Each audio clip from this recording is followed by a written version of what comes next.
السلام عليكم، ازيكم؟ عاملين ايه؟ يا رب تكونوا في احسن صحة واحسن حال. بصوا بقى، النهاردة ان شاء الله هنعمل مع بعض غدوة حلوة جدا وسهلة جدا، وهي حلاوتها في سهولتها، يعني السهل الممتنع. هنعملها مع بعض وهقول لكم تركاتي فيها، وكمان خطوة بخطوة كده مع بعض، علشان البنات اللي لسه مبتدئة وفي برضو مغتربين بعتوا يسألوني على تكات كده في الأكلة دي. فعايزين يعرفوها، فهنعملها مع بعض علشان خاطر ان شاء الله الكل يستفيد.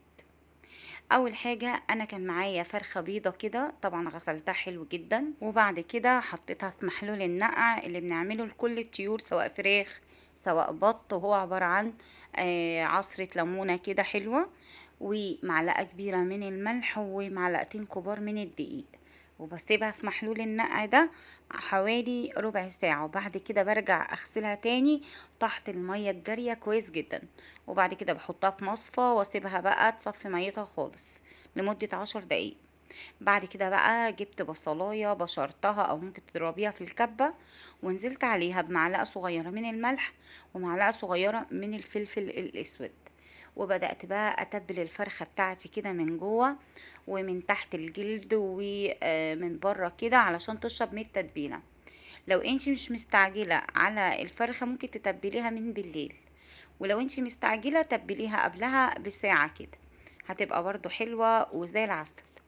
بعد كده بقى هنبدأ نسلق الفرخة بتاعتنا، وعشان نسلق الفرخة بتاعتنا لازم نطلع منها احلى شوربة كده زي العسل.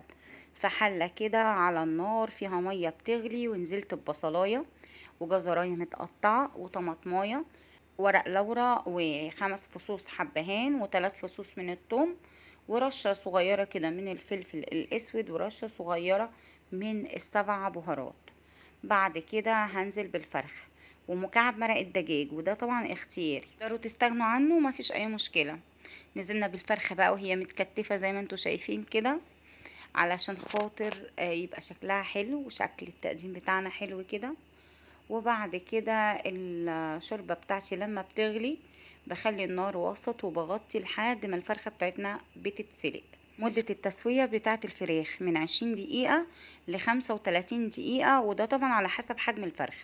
وكل شوية بختبر التسوية بتاعتها كده، بشوفها استوت ولا لأ، بنغر السكينة كده في لحم الفرخة علشان اعرف استوت ولا لسه. كده الفرخة بتاعتي استوت وبقت تمام. شايفين بقى الحركة الحلوة بتاعت الطبق دي؟ طلعيها كده من الشوربة علشان خاطر ما تتهريش معاكي، واما تيجي تحمريها تبقى متماسكة كده ومش مهرية.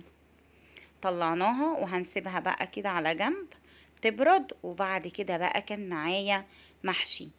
المحشي معانا بتنجان، هنزل لكم بقى ان شاء الله خلطة المحشي بالتفصيل في فيديو لوحده بأمر الله الايام الجاية دي. ما حبيتش انزله مع الفيديو، كان هيبقى طويل قوي. قلت اقول لكم بس اهم حاجة تركات تسوية المحشي عشان يطلع معاكم محشي خطير والتسوية تبقى مظبوطة 100%. اول حاجة لازم ننزل بالشوربة سخنة. تاني تركة ان احنا نحط الشوربة لنص كده صوابع المحشي، يعني مش هنغطي بيها صوابع المحشي. وبعد كده لازم تبقى على نار عالية لحد ما المية تتشرب، وبعد كده هنهدي النار خالص زي ما بنسوي الرز، ونسيبه بقى يستوي براحته. بالطريقة دي هيطلع معاكي احلى محشي، والتسوية هتكون مظبوطة وطعمه هيبقى حكاية.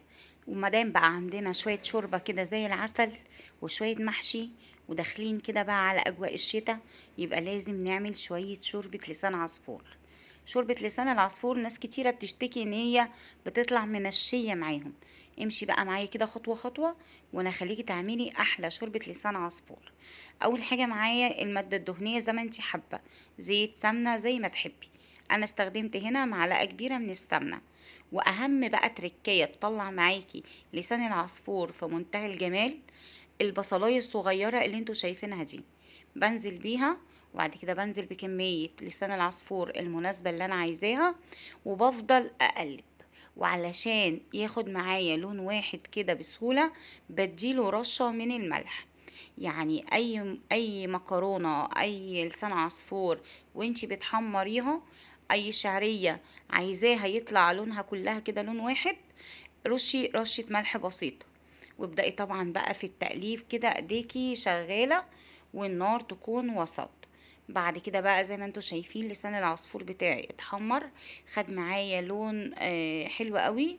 بعد كده بقى هنزل بالشوربة. كمية الشوربة بقى زي ما انتي حابة، يعني في ناس بتحب الحب كده بتاع لسان العصفور يبقى باين من الشوربة، في ناس بتحب الشوربة تكون اكتر شوية، زي ما تحبي. انزلي بقى بالشوربة كده، وجربوا بقى التركة بتاعت البصلة الصحيحة اللي هنحمرها مع لسان العصفور. مش عايزة اقول لكم بتودي لسان العصفور في حتة تانية خالص. في ناس بتحط بصل مبشور مع لسان عصفور وهو بيتحمر، ما بيبقاش حلو، وتلاقي كده الشوربة كلها كده بصل، فحتى شكل الشوربة ما بيبقاش يعني احلى حاجة.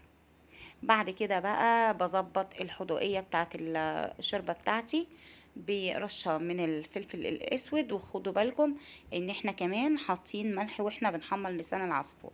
حطي الملح بتاعك بحرص كده ودوقي، واول ما يغلي غلوة واحدة بس على نار عالية حطي الغطا وهتقفلي على النار على طول، وسيبيه بقى هو هيستوي وهيبقى زي الفل، علشان خاطر ما يتهريش معاكي ويبقى منشي معاكي. هتاكلي احلى شوربة لسان عصفور.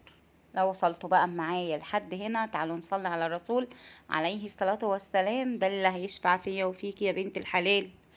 هنا بقى بوريكم المحشي بتاعنا استوى بقى زي الفل زي ما انتوا شايفين، ولا رزاية طالعة ولا الرز طالع، علشان واحنا بنحشي المحشي لازم نحشي الرز لحد نص البتنجانة، يعني مش لازم نكبسها رز. وهنا بقى هنبدأ نحمر الفرخة بتاعتنا، ده بناء بقى على طلب الجماهير اللي موجودين في البيت. انا كنت عايزة احطها في الشواية بس هما بيحبوها محمرة كده، فقلت احمرها لهم في زيت وسمنة مع بعض. وخدي بالك بقى وانتي بتحمري الفراخ لازم تغطيها علشان خاطر الطرطشة اللي بتطلع بتحمريها، فخليكي حذرة جدا كده، وربنا يحفظني ويحفظكم من كل سوء يا رب. شايفين بقى؟ تعالوا بقى نحضر السفرة بتاعتنا اللي تجنن دي، حلة المحشي بالصوص كده بتاع المحشي بقى. انا بحب يبقى فيه شوية صوص كده، ما بشربهوش للاخر، مع بقى الفرخة المحمرة بتاعتنا. شايفين زي القمر فرخة الاعلانات اللي بنشوفها، متحمرة كده تحمير مظبوط كده من كل ناحية، مع طبق ملوخية، مع كمان طبق لسان العصفور. بس انا نسيت بصراحة احطه. ودي اكلة من الاكلات المحببة لينا جميعا، اول ما الشتا تدخل علينا يعني محشي وفراخ وملوخية. يا رب تكون عجبتكم، ولو عجبتكم بقى ما تنسوش تعملوا لايك، واستنوني في وصفات حلوة اقتصادية بأمر الله نعملها مع بعض، وربنا يحسن ما بين ايديكم وبألف هنا.